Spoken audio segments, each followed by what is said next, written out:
मित्रों, पहले तो मैं एक बात कन्फेस करूं, मैं इस कन्वेंशन में बिल्कुल नहीं आना चाहता था, लेकिन फिर भी आपके सामने खड़ा हूं दो कारण से। एक कारण डर और दूसरा कारण लालच। डर तो भगवान जी से बहुत लगता है, उनका हुक्म हुआ और न मानूं तो क्या कर देंगे, कोई और फोरम मेरे खिलाफ बना देंगे।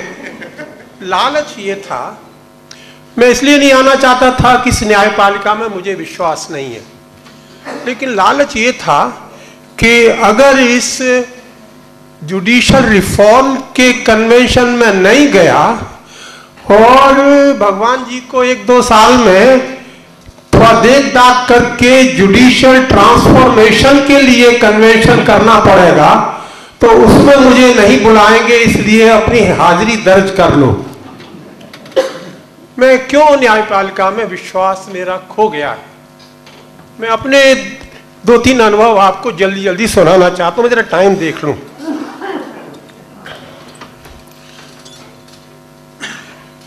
मैं इलाहाबाद यूनिवर्सिटी में पढ़ाता था, वहां कास्टिज्म अपॉइंटमेंट में, इम्तहान में नकल, मारा पीटी, ये सब हो रहा था। बहुत खराब लगता था, तो कुछ समझ में नहीं आया तो एक आत्मशुद्ध उपवास कर दिया। 10वें दिन पुलिस ने उठा लिया, तो हमने कहा भाई क्यों उठाया है, कि आप आत्महत्या करने जा रहे थे। वो 1986 की बात है और वो मुकदमा मेरे ऊपर अभी तक चल रहा है।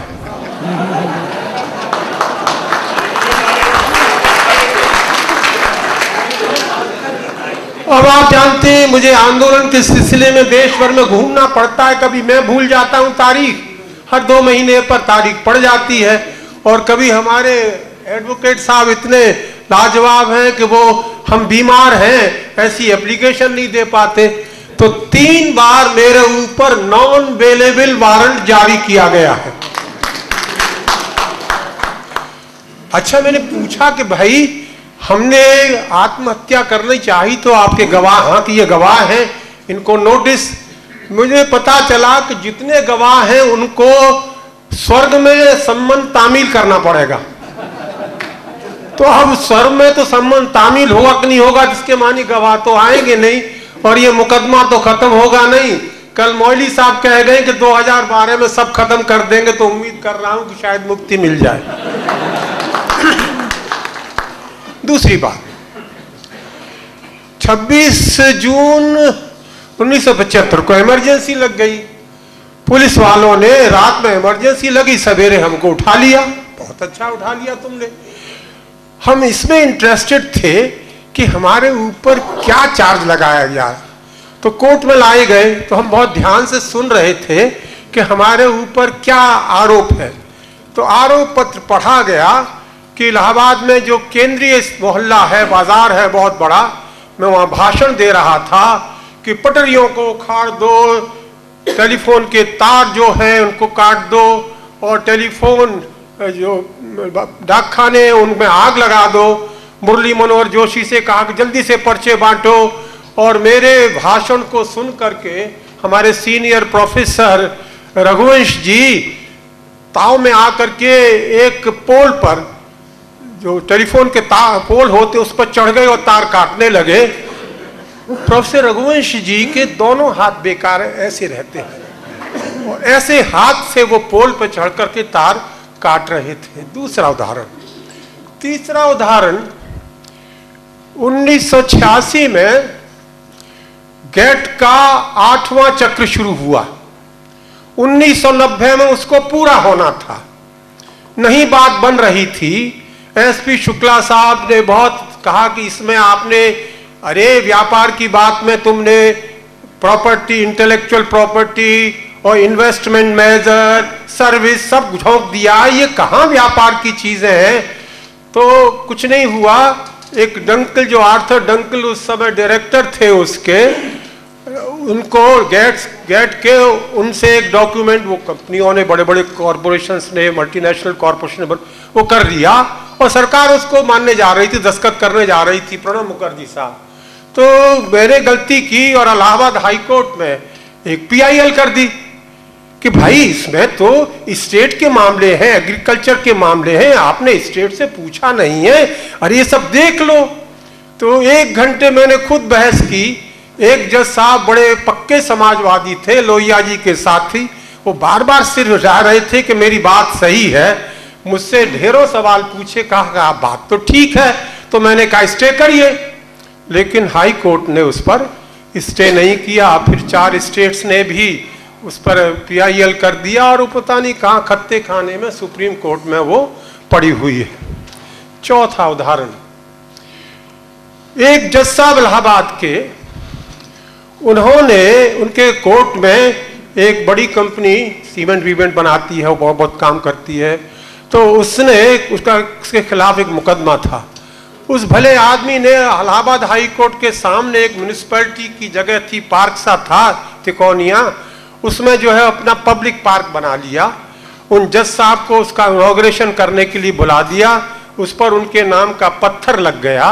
तो लोगों को लगा कि भाई ये तो बहुत गलत बात है कि इनके कोर्ट में ये मुकदमा है इस आदमी का, और उनके ही ये गलत ढंग से म्यूनिसिपैलिटी की जगह पर इसने अपना प्राइवेट पार्क बना करके उनसे उद्घाटन करा करके इनके नाम का नेम प्लेट लगाया है। तो ये तो इलाहाबाद हाई कोर्ट जिसने इंदिरा गांधी को हराया था, ये तो बहुत ठीक नहीं है भाई। तो कुछ लोगों ने लिख दिया, नाम नहीं है कैसा, ये ठीक नहीं है। और वहाँ एक इलाहाबाद जागृत समाज है, उसके पैड पर वो करके और बंटवा दिया।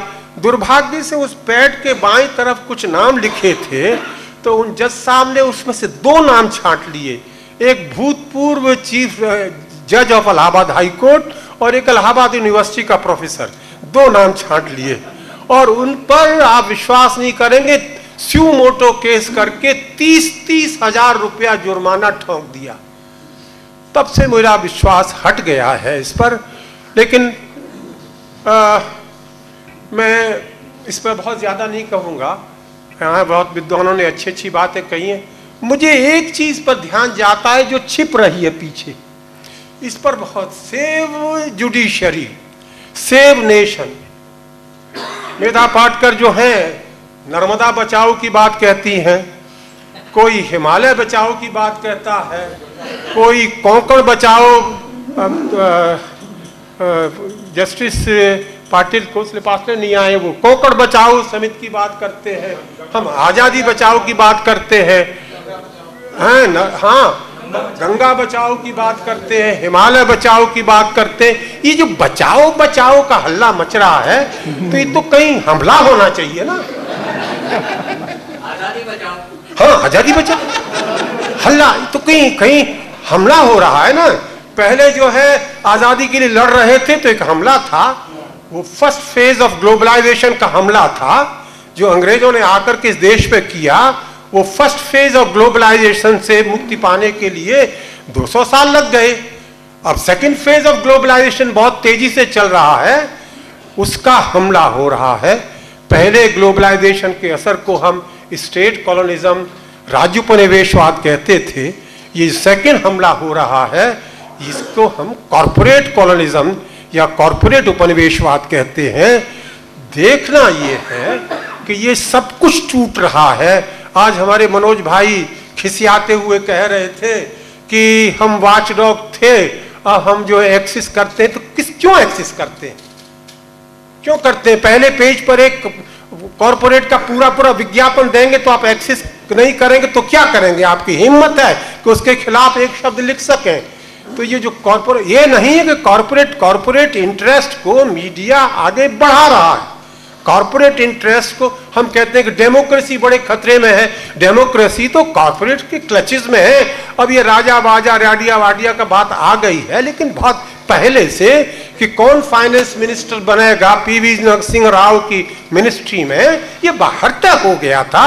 कोई वर्ल्ड बैंक का नौकर ही बन सकता है, वर्ल्ड बैंक का नौकर ही प्रधानमंत्री बन सकता है, वर्ल्ड बैंक का नौकर ही वाइस चेयरमैन प्लानिंग कमीशन का मेंबर बन सकता है। ये सब कुछ चल रहा है, हमें दिखाई पड़ रहा है।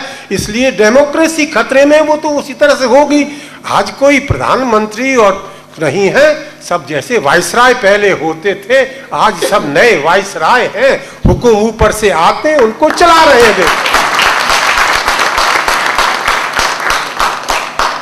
तो डेमोक्रेसी की चिंता है, तो फिर डेमोक्रेसी जो है न्यायपालिका में भी, न्यायपालिका कुछ कम बची हुई है। मैं ज्यादा उदाहरण नहीं देना चाहता, मुझे अच्छी तरह से याद है, हमने अपना आंदोलन 1984 में जब भोपाल में कांड हुआ था, जब रात को माँ अपने बच्चे को सीने से लगा के सोई थी, बच्चा दूध पीते हुए सोया था, और सवेरे माँ और बेटे दोनों मरे हुए थे, हमारी आंखों में से आंसू बह रहे थे। तब हमने देखा कि भाई इनको एंडरसन वंडरसन को पकड़ा करके ये फांसी तो जरूर होगी। लेकिन क्या हुआ, इस सुप्रीम कोर्ट ने कहा था कि गिन लो इतने मरे हैं, उनकी इतनी कीमत होती है, 720 करोड़ रुपए लेके चुप हो जाओ, कोई भी इनके ऊपर क्रिमिनल केस नहीं लगा पाओगे। नमस्कार कर लिया इस सुप्रीम कोर्ट से, नमस्कार कर लिया कि ये तो मौत के सौदागर है, उसका दाम तय करते हैं, ये सब करते। कई बहुत से उदाहरण, बाल को बिका, इतना उसमें एल्यूमिनियम भरा पड़ा था जिसकी कीमत 10,000 करोड़ के बराबर थी, 500 करोड़ में, और सुप्रीम कोर्ट कहता है कि बिल्कुल ये जो है, जो सौदा हुआ है बाल्को को बेचने का, यानी देश को बेचने का, ये बिल्कुल ठीक हुआ है। जो सरकार तो देश को बेच रही है कॉरपोरेट के दबाव में, और न्यायपालिका उस पर अपनी मुहर लगा रहा है। इसलिए मित्रों, आज हम ठीक है कुछ चिप्पीकारी पच्चीकारी जरूर कर लीजिए, लेकिन चोट अगर गहरी उस पर नहीं मारेंगे। मैं कल से बहुत ध्यानपूर्वक सब सुन रहा हूं, हम धीरे से नियो लिबरलिज्म, थोड़ा सा कॉमर्शियलाइजेशन, थोड़ा सा कह रहे हैं, लेकिन असली जड़, रावण को बहुत